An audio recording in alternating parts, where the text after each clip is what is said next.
Ok, ćao ljudi. Evo, jedna djevojka me je pitala, zamolila da preispita misao drugi ljudi su srećniji od mene. To je jedna česta univerzalna misao.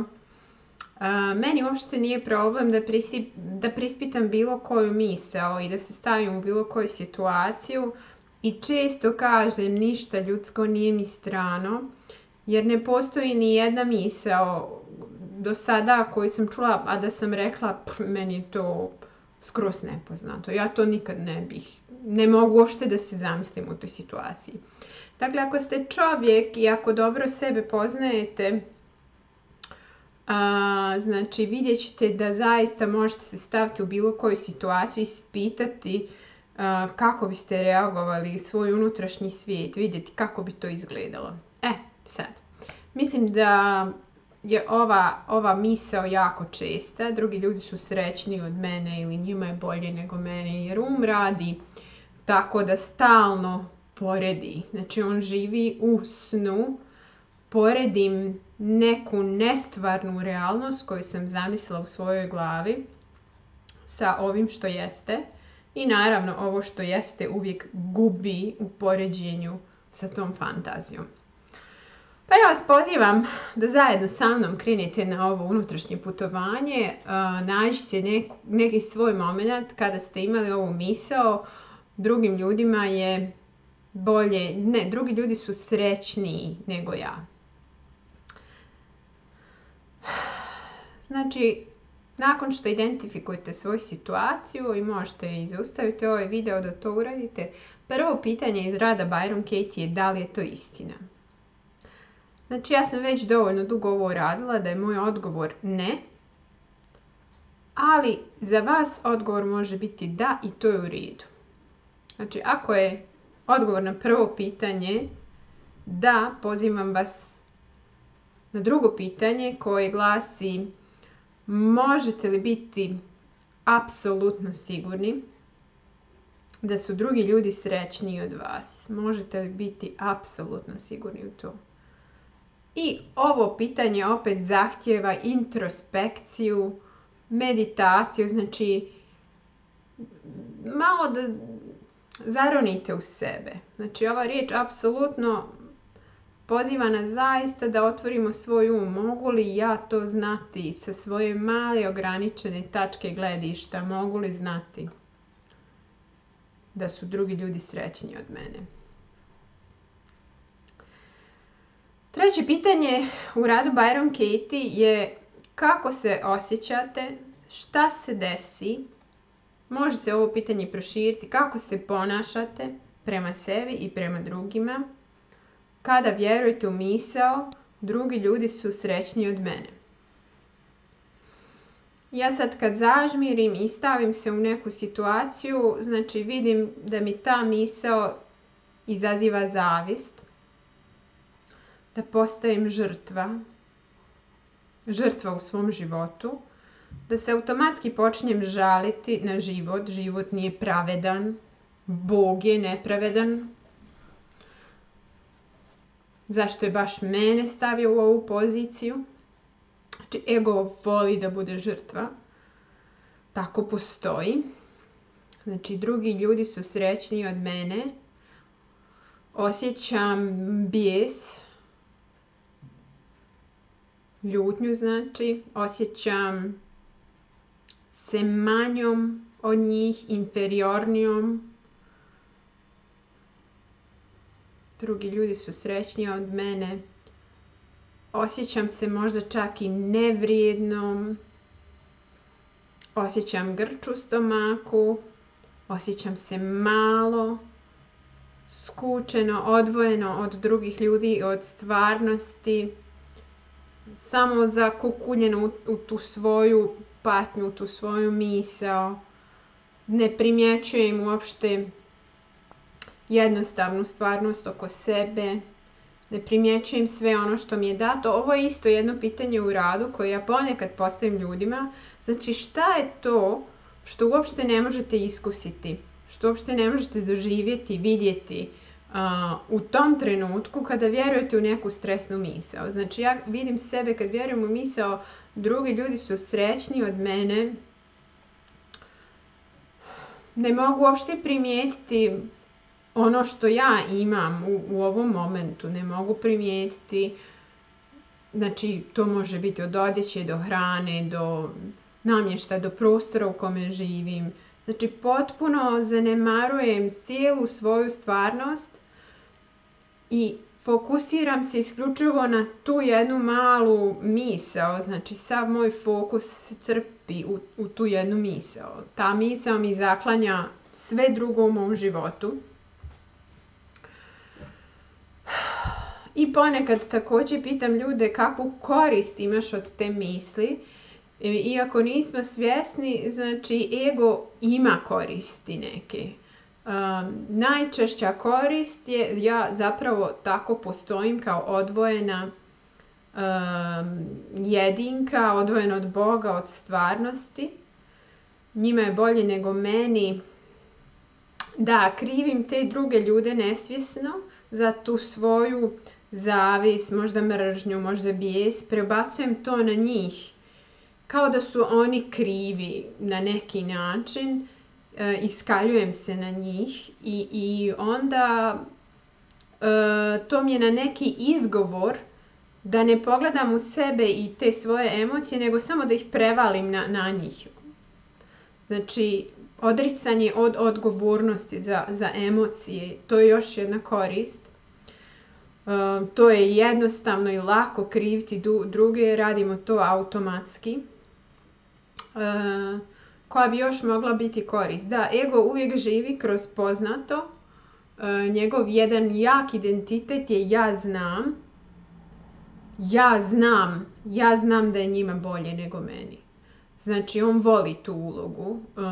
Znam je sigurno, ja kažem, često ljudi više vole poznato loše nego nepoznato. Jer u nepoznatom rastače se taj identitet ja znam. Znači, kad samo sjediš i ne znaš jesu li drugi ljudi srećniji ili nisu od tebe, ko si?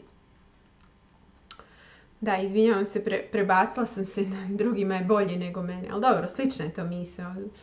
Ok, znači to je sve, znači postoji još gomila nekih pitanja kroz koje se misao može provući, ali evo ja sam izabrala tih par koji su meni onako uvijek zanimljiva. Četvrto pitanje koje je često najteže za ljude koji su novi u radu je ko biste bili bez te svoje stresne misli? I onda vas ja uvijek pozovem da vidite gdje se nalazite u vremenu i prostoru, gdje vam je tijelo smješteno, da osjetite to svoje tijelo, dlanove, disanje, znači ukorenite se u taj moment. I sad, ko ste bez te misli? Ko ste kad ta misao nestane iz vaše stvarnosti? Ko ste kad otvorite oči i primijetite širu stvarnost? Ko biste bili bez te misli?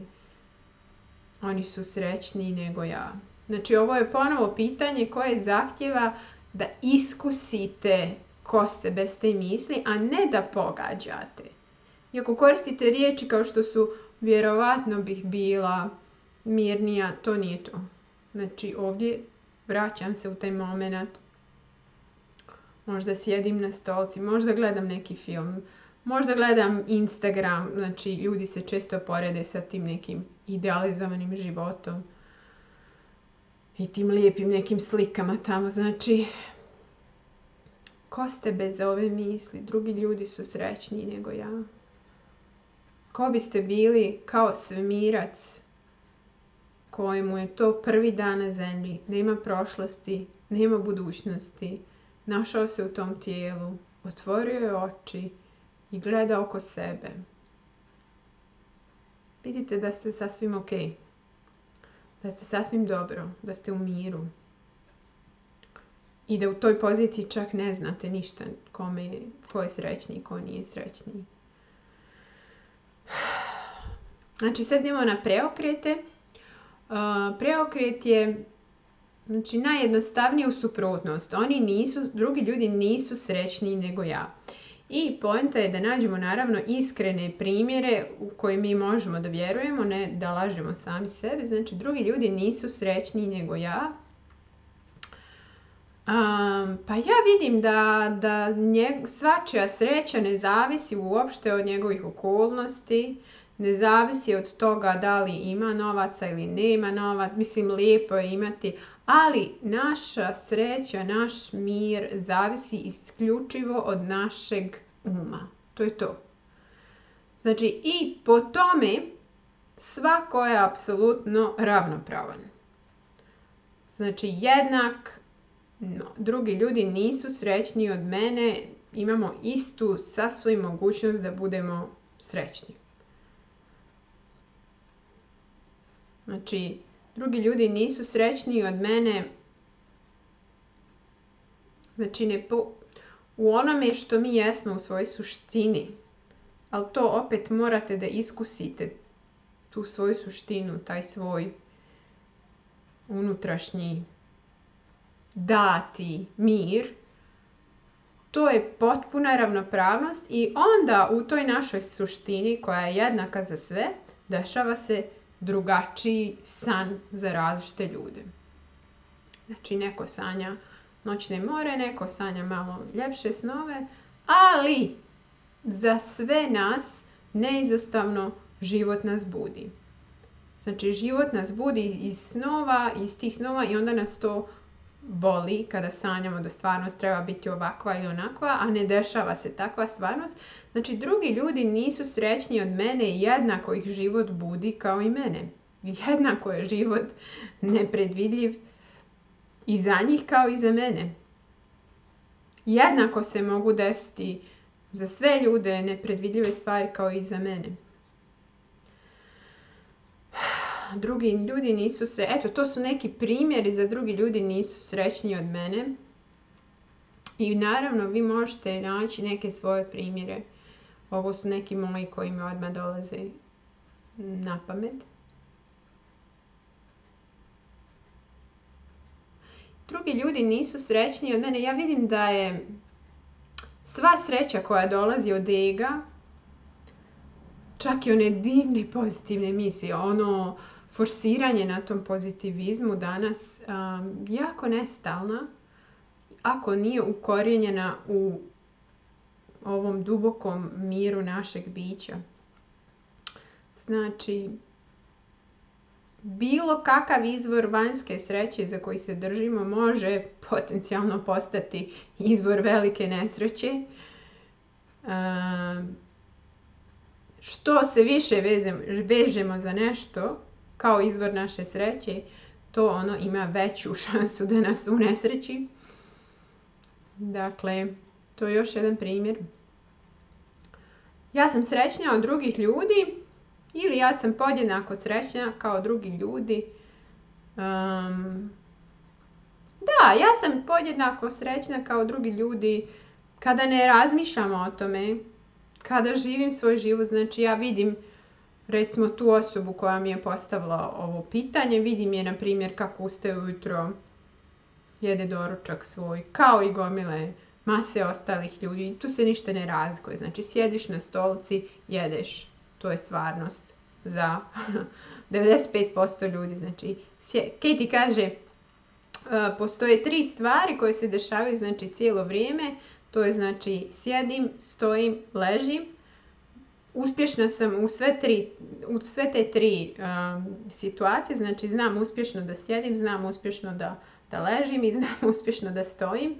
I to je ono što se dešava za ljude. Znači, to je ta jednostavna stvarnost na koju mi onda lijepimo svoje misli. Pletemo svoje priče. Dakle, vidim tu osobu, vidim sebe, jednako sam sretna kao i drugi ljudi. Da, radim te svakodnevne jednostavne radnje. Znači, nema ni nekog velikog haja, ni nekog velikog dole pada. To je ta neka ravnoteža. I možda posljednji preokret bi bio, ja sam srećnija od sebe. Pa sad ovaj malo čudan preokret i šta bi to nekome značilo. Znači, ja sam srećnija od sebe. Srećnija sam od onoga što mislim da se dešava, od svoje priče o tome kako sam nesrećna. Znači, definitivno, Katie kaže, stvarnost je uvijek ljubaznija, dobrostivija od naše priče o njoj. Znači, srećnija sam od te priče koju mi ego servira o svojoj navodnoj žrtvi, o svojoj navodnoj nesreći, o svojoj navodnoj patnji. Znači, ništa se u suštini strašno ne dešava. I čak to što mislimo da je loše, a što se dešava je tu zapravo da nas probudi iz sna. Tako da srećnija sam od te priče koju imam o stvarnosti i o sebi. Iako možda ne primjećujem te darove, jer sam još uvijek možda zatvorena za tog života. Eto, znači to je to, jedna mala misao, a može vam se otvoriti dosta toga. Kao što rekoh, znači rad Byron Katie je način da se probudite iz noćne more u jednostavnu stvarnost, u ljubaznu stvarnost. I ako vam je stvarnost trenutno noćna mora, znači postoji izlaz, ne morate se patiti. Znači postoji način da se oslobodite. Eto, ako imate još neka pitanja ili možda neke još misli koje biste željeli da neko za vas preispita, možete mi se javiti na moj e-mail, pa ću ja možda snimiti video na tu temu ili ne. Pozdrav!